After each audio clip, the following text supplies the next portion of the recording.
with you, folks? This is Poet Davis coming to you with the truth. This is I Need a Mic podcast where I will be discussing mental health struggles I battle with just like you. Let's talk about it. It's the tagline I use. It's to say, enough is enough. Give me my damn mic. I'm tired of the trauma I'm going through. So happy Tuesday, y'all. Happy Tuesday. Tuesday evening. It's recording.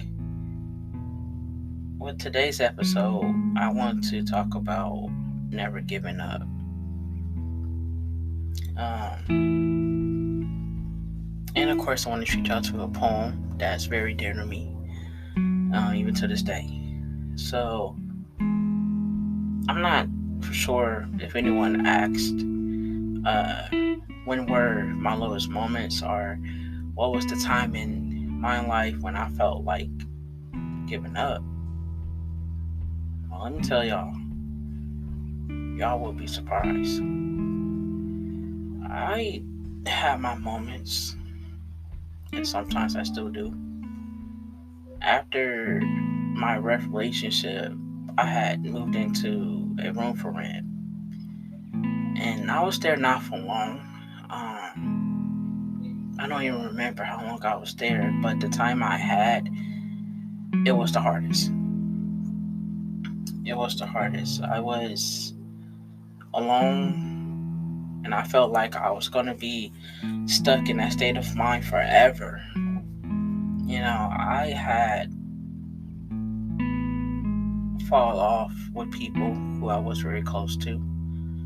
I'm not for sure if that was because of my relationship and how controlling that was.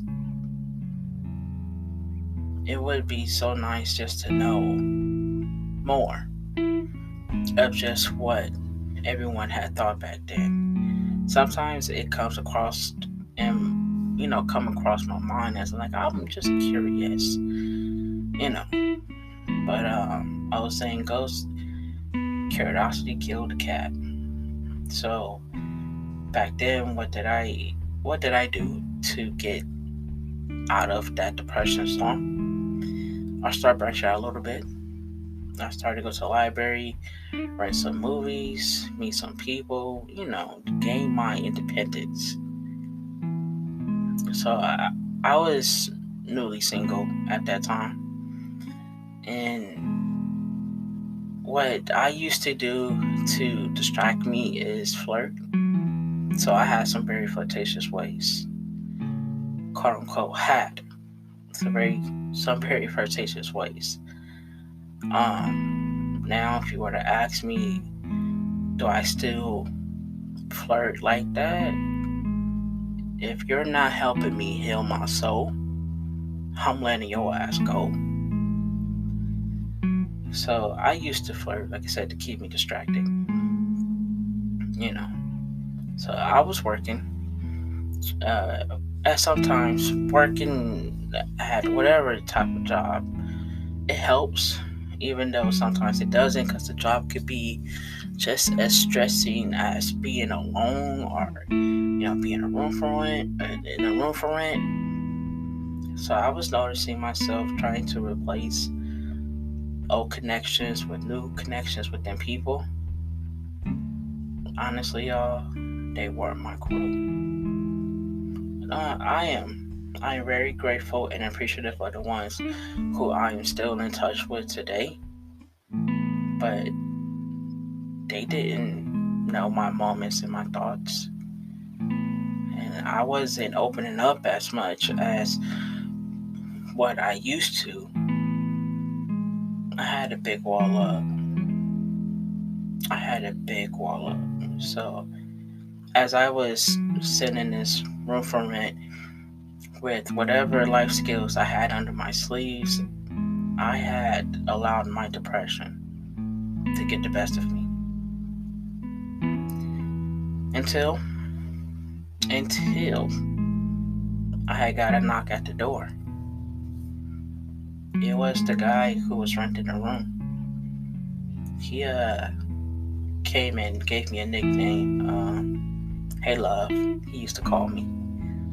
and I had adopted him as an uncle figure. So he gave me hope. He gave me hope when I was so ready to give up. So ready to give up. So to fight or to keep myself away just from going deep into that, I was reading my Bible, and I was going to church on Sundays, and it would be all day. I would be I would be with the people all day. So it was just something just to kill the time because I wasn't doing nothing and I didn't have nothing to do. Of course, I could have went home and did what? Watch whatever movie I rented. Kept my mind occupied with, you know, cannabis to smoke on that was given to me. It's like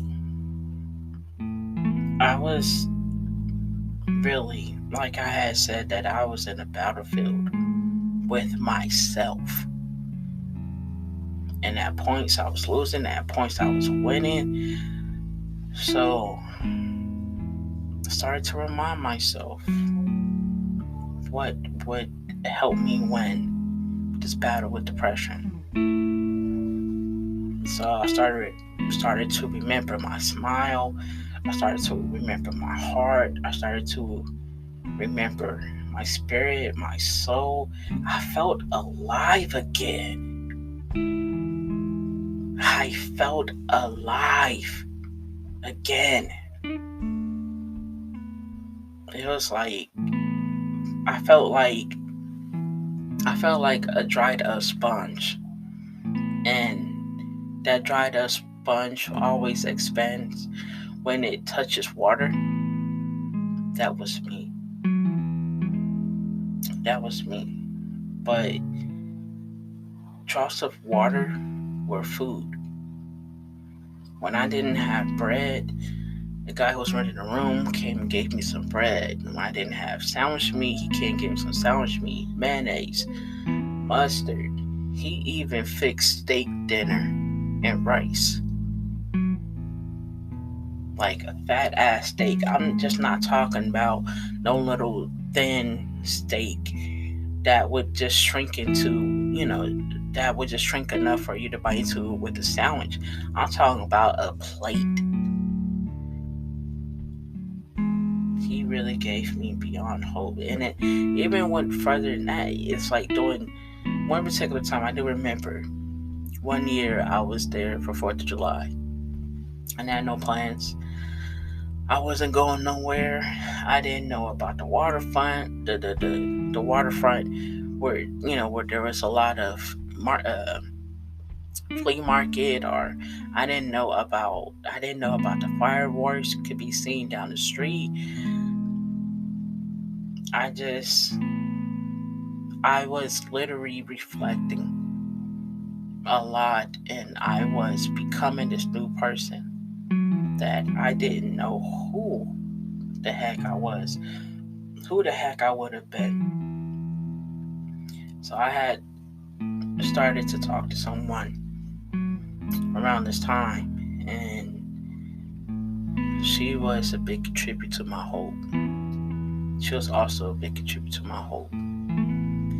That's one friendship I wish, among other friendships, of course, but that's one friendship I wish that was very close.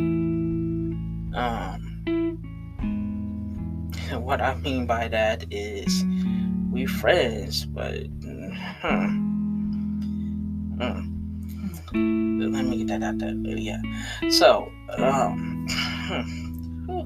man, she was beautiful. Let's just say that she was beautiful. She was beautiful. So let me treat y'all to this poem. This poem titled "Key of Hope," and I will, of course, explain it afterwards. I will explain a little bit more afterwards. After 2 years of the abuse I had went through, I finally got a room for rent. I was finally free. I was finally through. No more throwing more punches than two. No more throwing things at my head. Your lame ass couldn't even give me good head. After everything I had went through, I needed to heal. And you thought I was gonna go back to you? Nope. I had someone new to talk to. Someone who told me don't stop writing because of the shit you have went through. She wasn't you. Thank God. But not even a year that relationship was through. So 4 walls.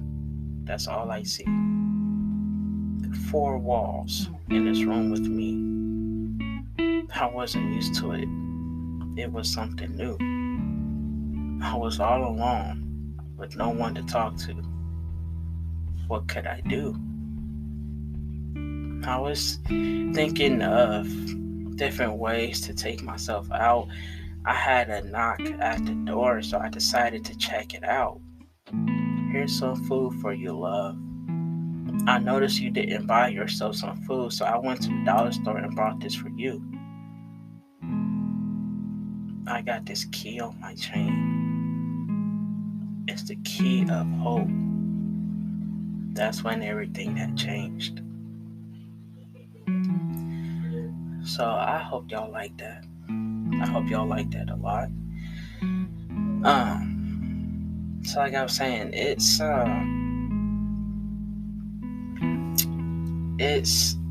a moment I will forever cherish. A moment I will forever respect. A moment I will forever hate too. But look at how hope was brought back into my life.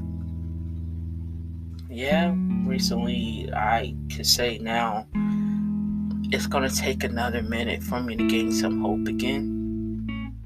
But guarantee it's gonna happen. Because I know I can do it. I know I have the heart. I know I have the will. I know I have the drive. And I know I'm not giving up. I'm not giving up. So, this might be a short one, y'all.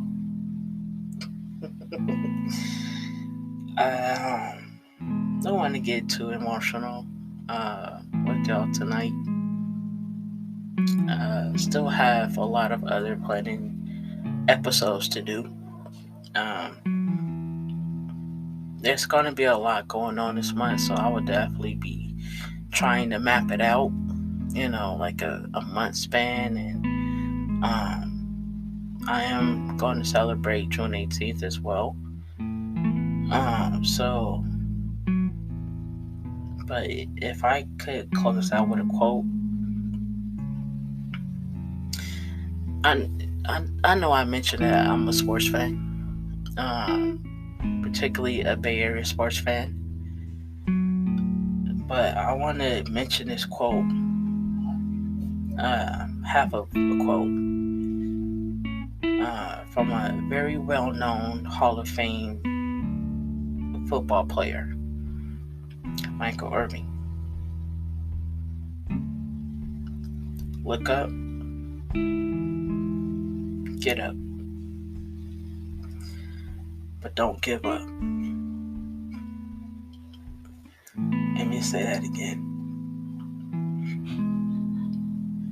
Look up, get up, but don't give up. So,